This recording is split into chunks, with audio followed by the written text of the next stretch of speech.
Boa noite a todos. Nós iremos abordar um pouco sobre o sistema Bethesda. O nosso trio é composto por mim, Cirlane, pela Vanessa e o Asriel. O sistema Bethesda é um sistema para relatar diagnósticos citológicos cervicais ou vaginais, usado para relatar diagnósticos do exame de Papa Nicolau. Foi introduzido no ano de 1988 e revisado nos anos de 1991, 2001 e 2014. O nome vem do local de origem da conferência que estabeleceu o sistema, e trata-se de uma nomenclatura mais utilizada para classificar as anomalias do epitélio pavimentoso, assim como do epitélio glandular. A nomenclatura de Bethesda tem sofrido alterações ao longo do tempo, de modo a diminuir confusões entre alterações celulares benignas e realmente atípicas. A alteração mais significativa aconteceu com a eliminação da categoria de displasia moderada 2. A lesão intraepitelial de baixo grau veio substituir a neoplasia intraepitelial de grau 1, e a lesão intraepitelial de alto grau veio substituir as categorias de neoplasia intraepitelial grau 2 e 3. Com a atualização de 2001, as células escamosas atípicas foram subdivididas em duas categorias: células escamosas atípicas, significado indeterminado, que tem uma baixa probabilidade de ser pré-cancerosa, e as células escamosas atípicas, não podendo excluir lesão de alto grau. Essa segunda são mais suscetíveis de serem pré-cancerosas. E células glandulares atípicas. Decidiu-se retirar da citologia Agos o termo de significado indeterminado, devendo ser chamado apenas de células glandulares atípicas. Olá, eu vou dar continuidade, falando sobre as anomalias do epitélio pavimentoso estratificado não queratinizado. Eu vou falar um pouquinho sobre essas anomalias celulares, os significados indeterminados, as lesões intraepiteliais de baixo grau, as de alto grau, e falar também sobre os carcinomas invasivos. Aqui nós podemos ver a lesão intraepitelial escamosa de baixo grau. Essas lesões elas indicam displasia média, possivelmente devido a uma infecção por papilomavírus. Então, devido à infecção pelo HPV, geralmente é diagnosticada após um esfregaço de Papa Nicolau. Então, essas lesões são lesões que são diagnosticadas através de Papa Nicolau. São lesões ocorridas devido a HPV, que são infecções, que ocorrem por vírus. Então, assim, é a forma mais comum, é uma forma mais comum e benigna de neoplasia.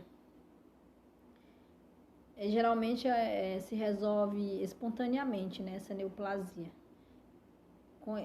em 2 anos mais ou menos. Por causa disso, os resultados da lesão eles podem ser tratados de forma mais simples, No entanto, há uma chance de 12 a 16% de progressão para displasia mais grave. Então, nessa porcentagem de 12 a 16%, pode ocorrer uma chance de displasia, dessa displasia se tornar mais graves.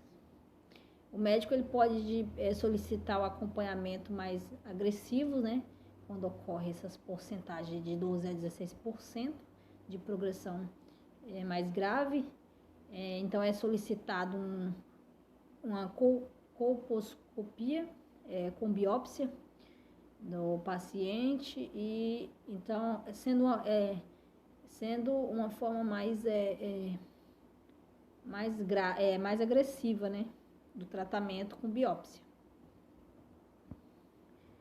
Já as lesões intraepitelial de escamosa de alto grau, essas lesões elas indicam neoplasia moderada ou grave, ou um carcinoma.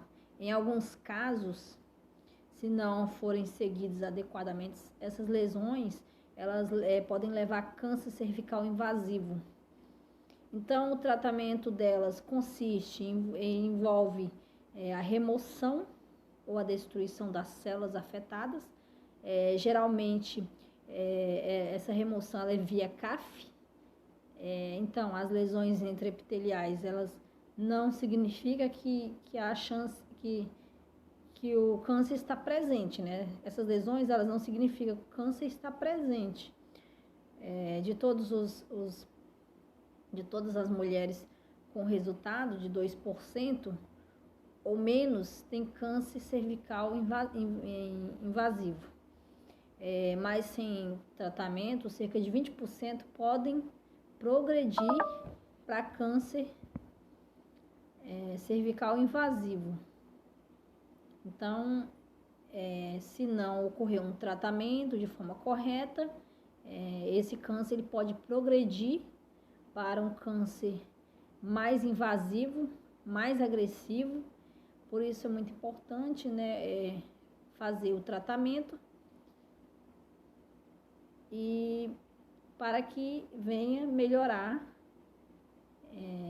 esses sintomas e venham diminuir esses sintomas. Boa noite, professor. Boa noite a todos. Estarei falando sobre anomalias do epitélio glandular.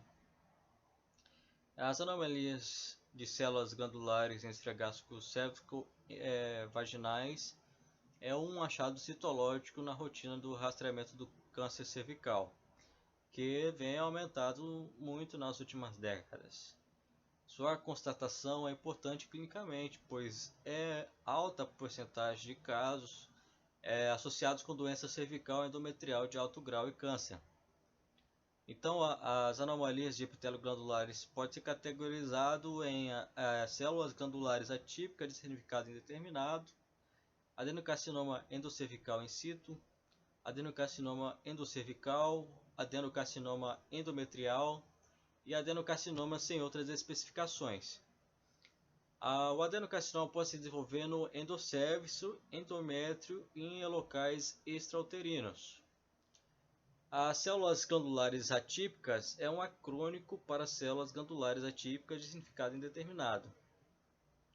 E o manejo das células glandulares atípicas é a colposcopia com ou sem biópsia endometrial. A constatação dessa atipia é importante clinicamente, pois a percentagem de casos associados com doença cervical e endometrial de alto grau e câncer são maiores para as células atípicas de significado indeterminado. De fato, de 9 a 38% das mulheres com células glandulares atípicas apresentam lesões significativas e de 3 a 17% têm carcinomas invasivos. O diagnóstico de células glandulares atípicas de significado indeterminado é um diagnóstico de exclusão. E as lesões devem assim ser classificadas se não podem ser incluídas nas categorias de lesão benigna, pré-neoplásica ou maligna. Os resultados histológicos de células glandulares atípicas em esfregaço de Papai Nicolau são tão amplos que incluem lesões benignas e alterações neoplásicas de células de origem escamosa e glandular. A Sociedade Americana de Colposcopia e Patologia Cervical, assim como também o Ministério da Saúde no Brasil, indica a imediata avaliação colposcópica com amostragem endocervical para casos de células glandulares atípicas. Na adenocarcinoma endocervical in situ, as células encontram-se principalmente em agregado e com menos frequências isoladas. Como o adenocarcinoma endocervical in situ é uma lesão microscópica, a inspeção visual do colo do útero pode ser negativa, o que implica a necessidade de colposcopia para ajudar a detecção de alterações colposcópicas e a orientar a biópsia nas áreas com achados mais importantes. Somente isso, muito obrigado, boa noite, bom final de semana a todos.